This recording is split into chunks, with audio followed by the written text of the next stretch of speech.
Peace and so much love. I am God's self. I am guiding our direction. Source energy, life force. Can you dig it? Can you claim that as well? Because you have manifested me. You have created the reflection that is me to assist you in the next version of you that you see. Isn't that beautiful?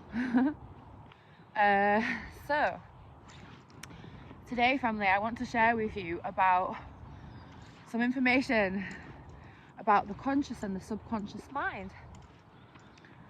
So I used to refer to the need to reprogram my subconscious mind, and yes, that point of my evolution was very helpful. That,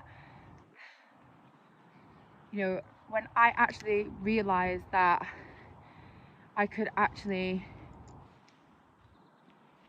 reprogram or hypnotize myself essentially to override what once was that was stopping me from experiencing freedom and liberation. Because obviously we've all been victims throughout our life of programs. However, now that we are in the age of knowing, so we're in the age of knowing, meaning so now we know. Now we know ourselves, we're learning to know ourselves. This is key to freedom. And as we know ourselves, we know that consciously, taking conscious action. Yeah, so conscious is the masculine conscious is the masculine aspect. So what does the masculine energy do? The masculine energy takes action, takes the lead, and if you think about a divine union between divine feminine and divine masculine, and they're both in their roles, and it's really beautiful to see. If you imagine a relationship that you know is that of a divine union and they are embodying their roles, the masculine is taking leadership. He is taking leadership in his words and his actions and his deeds and everything, okay? And then the woman, the divine feminine, is surrendering to, trusting in, knowing that he is, they've chosen to be in a union and they share the same mission and they are counterparts, and she trusts in his ability to be able to lead them to their greatest expression of God together.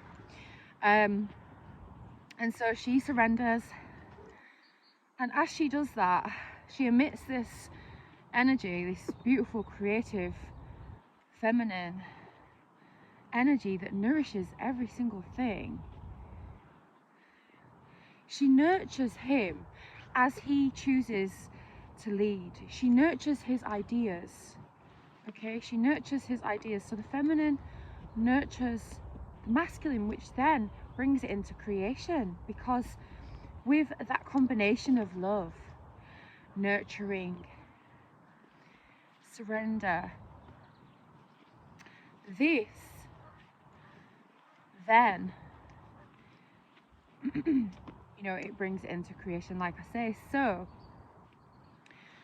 the action part is so important, because if we look at the word action, you've got act in there. So the conscious mind, the masculine aspect, is about acting in a way that is, in accordance, in alignment with what you want to experience. So it just smells so good. Like I've got frankincense and vanilla spray which I've made myself, and I'm just so happy. I just have to share that. I'm so happy and I'm so grateful for Mother Earth. Anyway, yeah, and let's just say the senses. So pardon me for expressing that, but that's a message of inviting the senses into the acting. So when we are acting and we are aligning the acting with the thoughts, see, one of my jobs, my business is to entertain, and I entertain children, and that is a job, but it's not really a job, it's really fun. And the job part is the carrying the equipment and all of that jazz that goes with it. Anyway, it's still super fun and amazing, and I'm very grateful to do it. However, when we act, so we're putting on a performance. So I spoke about this. I got this wisdom, this teaching, this expression actually, but the way in which I perceive it is different. The way in which I share it is, the way in which I interpret it is different. So KRS-One, he says, he speaks about the divine performance in the gospel of hip hop, and how I've come to receive the divine performance is that everything that we are doing is a divine performance, but when we are actually in the conscious awareness of consciously choosing our thoughts and acting within the realm of that thought, this is then, what's it doing? It's impressing the feminine energy. The feminine is impressed by the acting, the show, the performance, the idea of the conscious, the masculine. So I really find it's a beautiful thing to look at the concepts of the mind and really deepening your understanding of them by seeing the divine union between man and woman. You know, not everybody's seen that.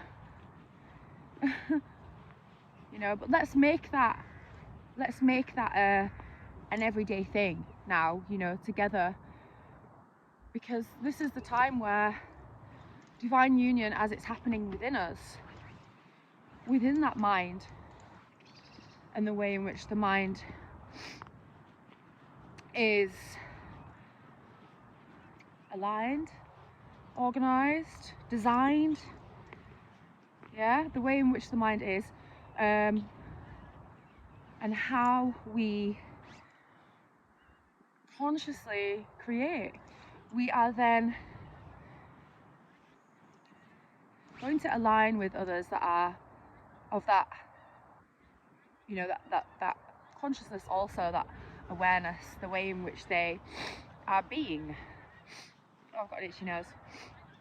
So I'm just walking in Yorkshire, and it's a little bit frosty today, but it's fresh. It's super fresh. The sun's shining bright, and I'm so grateful. And I'm embodying a state of being. I'm embodying my state of wholeness. I'm embodying the state of completeness, because I am complete and everything is me, and I am abundance itself, and there's no separation between me and all of my desires. Joseph Murphy says that desire is prayer. So what do you think about that? Let me know in the comments. I really want to connect with you guys more in a way that we can transact conversations and elevate our vibrations. But yeah, Joseph Murphy, desire is prayer. Wow. Isn't that beautiful? So the feeling of desire, aligned with the vision of the desire, aligned with the spoken word of the desire,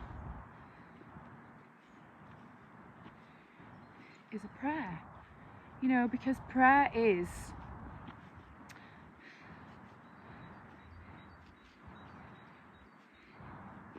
it's creation as well. Ultimately it's prayer is taking action towards the creation process and trusting and knowing